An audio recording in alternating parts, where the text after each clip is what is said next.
Hola, ¿qué tal? Bienvenido, bienvenida. Aquí estoy disfrutando de este paisaje tan precioso que ves en la pantalla. Fíjate qué hermoso es esto. Voy a salir yo un ratito de la escena para que puedas apreciar la belleza de este lugar. ¿Mm? Qué lindo, ¿no? Una belleza. Muy bien. Hoy quiero tener una conversación ligera contigo acerca de cierta controversia que hay en el mundo cristiano.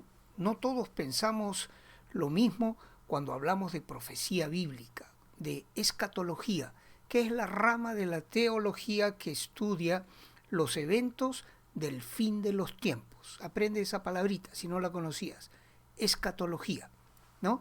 Y te decía que no todos pensamos igual.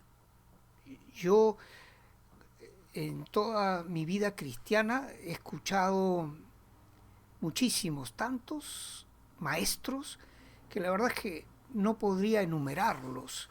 Desde el principio de mi vida cristiana he escuchado diferentes posiciones en relación a la escatología.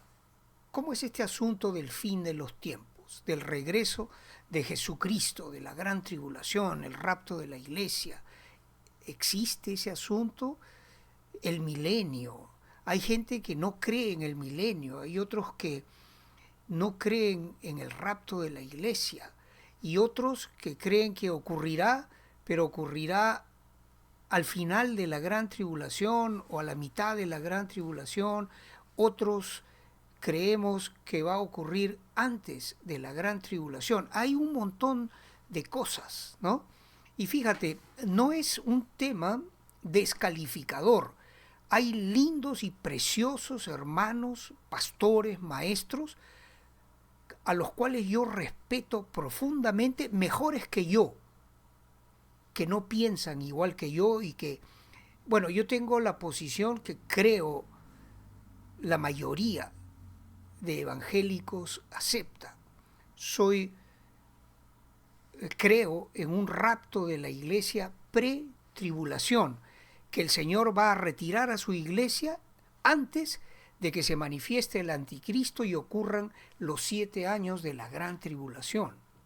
Pero quería decirte algo ahora, ¿no? Porque hay muchos ahí que se calientan rápido e insultan y no sé.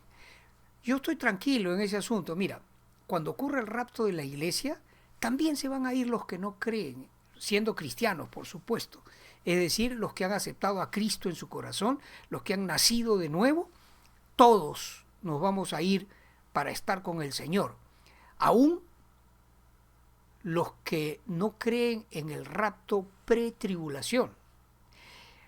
Y ellos lo primero que van a recibir en el cielo es un brevísimo seminario acerca de este tema, porque estaban equivocados, ¿no? Yo lo digo un poco con sentido del humor, ¿no? Como no burlándome, sino simplemente haciéndote notar algo.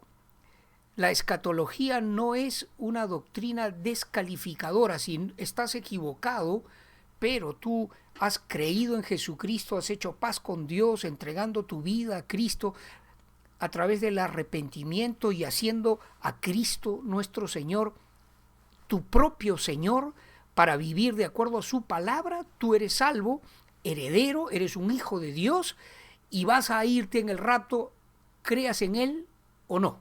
Por eso yo digo, va a haber un seminario para esos que no creen en el rapto de la iglesia, para ponerlos al día, ¿no? Rapidito, mientras que los que sí estábamos en lo correcto, no te molestes conmigo, pero vamos a estar, no sé, haciendo algo extra. Pero ellos, estos hermanitos preciosos, y yo podría mencionarte algunos que son mejores que yo, mejores siervos de Dios que yo, muchísimo mejores, y que no tienen bien esta doctrina del rapto de la iglesia. No creen en el rapto o creen que va a ocurrir al final de la gran tribulación, en fin, ¿no? Esto lo quería aclarar. Y lo quería aclarar sin nada, sin un espíritu pesado, ¿no? De confrontación, no. Ligerito nomás. Porque creas o no, si tú eres cristiano verdadero, que ha recibido a Cristo en su corazón, te vas a ir en el rapto también, aunque no creas en el rapto. Y luego, ya que el Señor te aclare cómo era el asunto, entonces juntos vamos a seguir nuestra preparación, porque a esto tengo que aclarar otra cosa. ¿Para qué el Señor nos lleva a los cielos? ¿Por qué nos retira de la escena? Hay varias razones, varias. Te enumero un par. Número uno, se trata de Israel. La gran tribulación es el tiempo de angustia de Jacob y la iglesia no va a tener parte en esos últimos 7 años de la historia de la humanidad. El asunto gira alrededor de Israel y Dios tiene el trato con su pueblo y todo gira alrededor de Israel. Los cristianos nos vamos para arriba por esa razón, primera.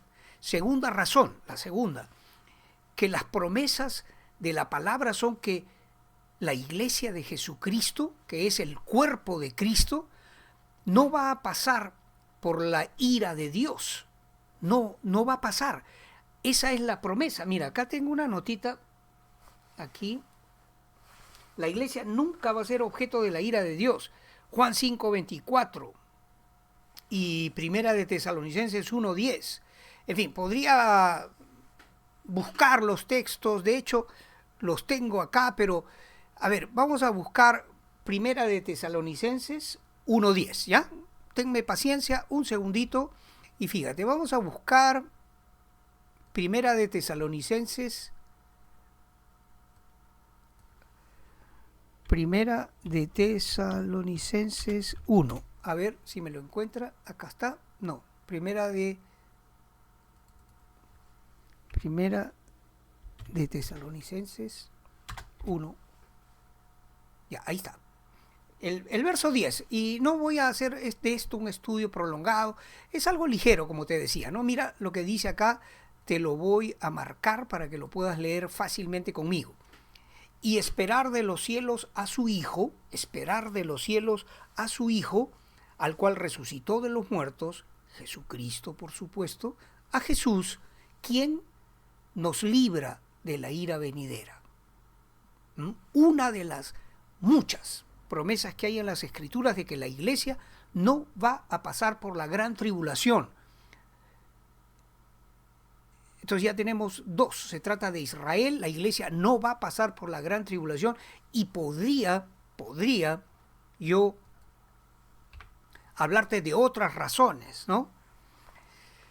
Pero quería no hacer un estudio extenso de este asunto, sino simplemente animarte a continuar el estudio, tu investigación, porque fíjate, grandes hombres de Dios, grandes hombres de la actualidad, ¿no? Hay, como te decía yo, siervos de Dios que son excelentes, admirables en muchos aspectos, pero que no tienen muy claro el asunto, no lo han percibido bien y no es eso motivo para molestarnos entre creyentes, porque podemos estar equivocados y a pesar de eso, los que están equivocados igual van a tener parte en el rapto de la iglesia porque son hijos e hijas de Dios.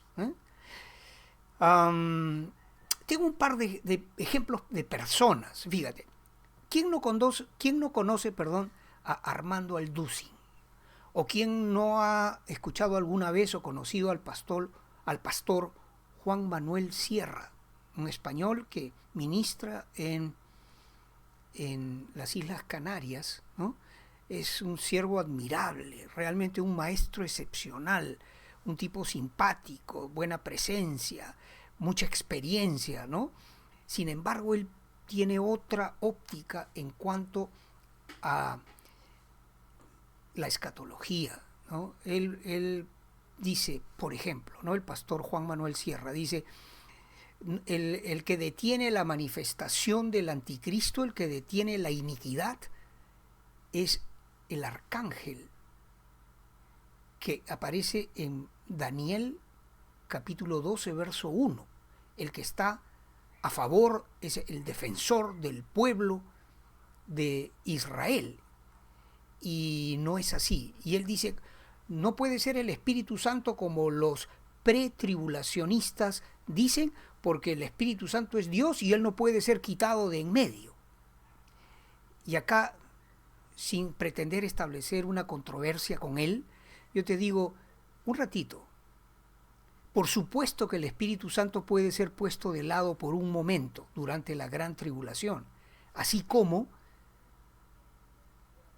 en Filipenses capítulo 2, la palabra nos enseña que Jesucristo, siendo igual a Dios, no estimó el hecho de ser igual a Dios como cosa a que aferrarse, sino que despojándose de su divinidad, se hizo siervo y obediente hasta la muerte de cruz.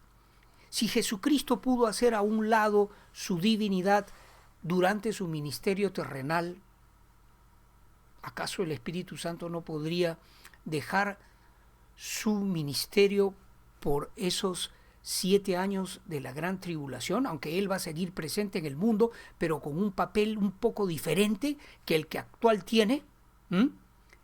Solo te pongo ese ejemplo, ¿no? Y el pastor Armando Alducin, por ejemplo, él cambió su perspectiva escatológica. Él creía en un rapto de la iglesia que ocurriría a la mitad de la gran tribulación. Yo lo conozco bien al pastor Armando Alducin porque lo oigo hace muchos años. Y he oído también muchas prédicas y enseñanzas del pastor Juan Manuel Sierra. Pongo 2 ejemplos y podría poner muchos otros, ¿no? No lo voy a hacer porque el peligro de ofender a alguien o terreno un poco movedizo, ¿no? Mejor no, lo dejo allí. Solo quería aclararte eso. La escatología no determina la salvación. La soteriología es la rama de la teología que explica cómo es el asunto de la salvación. Y sin entrar en cuestiones técnicas, la forma más sencilla de entender el Evangelio es lo que dice Pablo en la primera de Corintios capítulo 15. Mira cómo comienza, y con esto me despido. Mira, vamos un ratito aquí y te voy a llevar a primera de Corintios 15. Solo para... ya, me equivoqué acá. Primera de Corintios 15. Acá estamos. Mira lo que es el Evangelio, ¿ya? Además os declaro, hermanos, el Evangelio que os he predicado. Fíjate la sencillez y contundencia de esta doctrina que Pablo nos explica, el cual también recibisteis, ¿no? El Evangelio que os he predicado, el cual también recibisteis, en el cual también perseveráis, por el cual, asimismo, si retenéis la palabra que os he predicado, sois salvos. Si retenéis esta palabra, si no, creísteis en vano. Acá está, porque verso 3, ¿ya? El verso 3, mira, lo voy a marcar para que lo puedas leer con más facilidad. Acá está. De nuevo, lo voy a marcar hasta el verso 4 nomás, ¿ya? Porque primeramente os he enseñado lo que asimismo recibí, que Cristo murió por nuestros pecados, conforme a las Escrituras, y que fue sepultado y que resucitó al tercer día, conforme a las Escrituras. Y podríamos seguir leyendo, pero no es necesario. No es necesario porque lo más importante de la vida cristiana es entender eso que te acabo de leer en 1 Corintios 15, del 1 al 4. Léelo por ti mismo, ¿no? El Evangelio, por el cual somos salvos si perseveramos en esa palabra, si nos aferramos a esa palabra, de que Cristo murió en la cruz para el perdón de tus pecados y de mis pecados. Tenemos que entenderlo. Él es nuestro Redentor, que significa el que pagó el precio para que tú y yo podamos ser libres de nuestras transgresiones, de nuestra condenación. Somos hechos libres por la misericordia de Dios, quien envió a Jesucristo, su unigénito Hijo, para que todo aquel que en Él crea no se pierda, mas tenga vida eterna. Gloria a Dios por eso. Te doy gracias por tu presencia, por tu apoyo, por estar conmigo, por estar con nosotros. Y te repito, yo estudio escatología porque no todos podemos entender todas las facetas del cristianismo. Dios llama a algunos para tener el ministerio de ciertas cosas y para otros de otras cosas, porque hay muchos ministerios, hay muchos trabajos que tienen que hacerse en la iglesia. A algunos Dios nos dio dones para esto y para estas otras cosas a otros, y así sucesivamente. Yo tengo el llamado y el entendimiento que Dios me ha dado de las profecías bíblicas. Y tengo 39 años estudiando las profecías bíblicas. Por eso hablo todo el tiempo de profecía bíblica. Sin embargo, reconozco que hay siervos mejores que yo que no piensan igual que yo. Por eso los voy a atacar de ninguna manera. ¿Sabes por qué? Porque si hay alguien que tiene el ministerio de la acusación, no es nadie de Cristo, sino el acusador, el diablo y Satanás. Así que mucho cuidado con andar hablando mal de tus consiervos.